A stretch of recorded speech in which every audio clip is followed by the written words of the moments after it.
భక్తులకి ఒక ముఖ్యమైన విషయం చెప్దాం అనుకుంటున్నాను. ఇక్కడ ఈ ఆలయంలో స్వామివారు దక్షిణముఖంగా ఈ పంచముఖి ఆంజనేయ స్వామి దక్షిణముఖంగా పంచముఖి ఆంజనేయ స్వామి ఉండడం చాలా అరుదుగా ఉంటుంది. ఆ అరుదులో ఈ స్వామివారు దక్షిణముఖంగా పంచముఖి ఆంజనేయ స్వామి.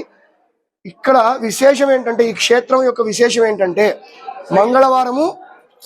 మంగళవారము మరియు శనివారం విశేషంగా ఇప్పుడు మీరు చూస్తున్నారా, స్వామివారి ముక్కు దగ్గర 2 దీపాలు ఉన్నాయి చూసారా, అది నిశ్చలంగా ఉన్నాయి.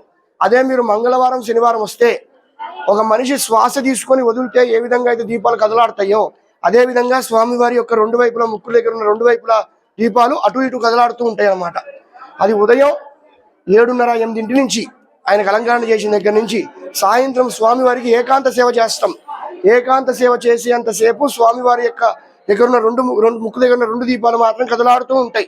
మిగతా దీపాలు, కింద దీపాలు కానీ, వెనక దీపాలు కానీ, ముందర దీపాలు కానీ ఏది కదలకుండా నిశ్చలంగా ఉంటుందన్నమాట. అదేవిధంగా సాయంత్రం 7:15 ఇక్కడ సామూహికంగా హనుమాన్ చాలీసా పారాయణ చేస్తాం. హనుమాన్ చాలీసా పారాయణ చేసిన తర్వాత శ్రీరామ రక్షా స్తోత్రము చదువుతాం. చదివి స్వామివారి వక్షస్థలం మీద 2 చేతులు పెట్టి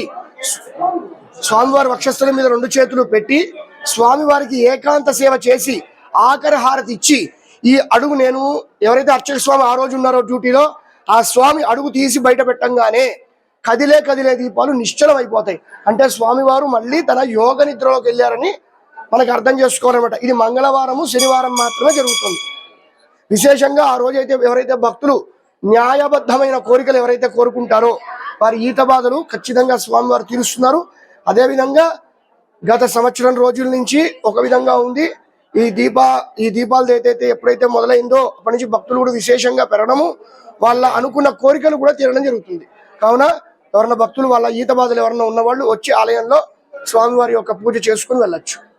3వ సోమవారం సందర్భంగా మన దేవాలయంలో ప్రత్యేకంగా ఇక్కడ ఆదిత్యుడు అంటే సూర్య భగవానుడు, విష్ణువు, శ్రీ మహావిష్ణువు, పార్వతీదేవి, అదేవిధంగా గణనాథులు వీటి చుట్టూ 4 వైపులా ఉండగా మధ్యలో ఉన్న శివలింగాన్ని శివపంచాయాతన అంటారు. ఆ శివపంచాయాతన మన అనంతపురంలో ఇది 2వది. మొదటిది ఫస్ట్ రోడ్లో ఉంది, ఇది 2వది. కాబట్టి విశేషంగా 3వ సోమవారం సందర్భంగా స్వామివారికి రుద్ర నమక చమక శ్రీ సూక్త పురుష సూక్త విధాన అధర్వణ సహిత స్వామివారికి అన్నాభిషేకం నిర్వహించడం జరిగింది. అదే అన్నంతో భక్తులకు విశేషంగా అన్నదానం నిర్వహించడం జరుగుతుంది. కాబట్టి దీనికి సహకరించినటువంటి మా ధర్మకర్తకి, మిగతా భక్తాదులందరికీ మేము పేరు పేరున ధన్యవాదాలు తెలియజేసుకుంటాం. వచ్చారు, తప్పకుండా మీరు మీ ఫ్యామిలీ కుటుంబం తప్పకుండా బాగుపడతారు. ఈ యొక్క దేవస్థానం యొక్క మహిమ ఏమంటే, దేవస్థానం లేడీ అంటే ఒక స్త్రీ కట్టింది ఇది మామూలుగా. ఇట్స్ పవర్ఫుల్ దేవస్థానం ఇది. ఈ గుడికి వచ్చి నమస్కారం చేసుకుని వాళ్ళు తప్పకుండా సక్సెస్ అవుతారు. వాళ్ళు పిల్లలు ప్రతి ఒక్కరు. కానీ ఇంకోటి ఏమంటే, తప్పకుండా వస్తువు ఉండాలా. ఈ దేవస్థానం వస్తూ ఉంటే డబ్బులకి అడిగే దేవస్థానం కాదు ఇది. వచ్చి తీసుకుని పోతా ఉంటే. ఇంకోటి మా పూజారి కొత్తగా వచ్చినాడు, అతను సాంప్రదాయం ప్రకారం పూజ చేసేవాడు. పక్కా హిందువులుగా పద్ధతి ప్రకారం పిలుస్తూ ఉంటారు. అంతా వచ్చినారు, చాలా సంతోషము. మీరు వస్తూ ఉంటే మాకు సంతోషము. మీ గురించి మేము ప్రార్థన చేస్తూ ఉంటాము.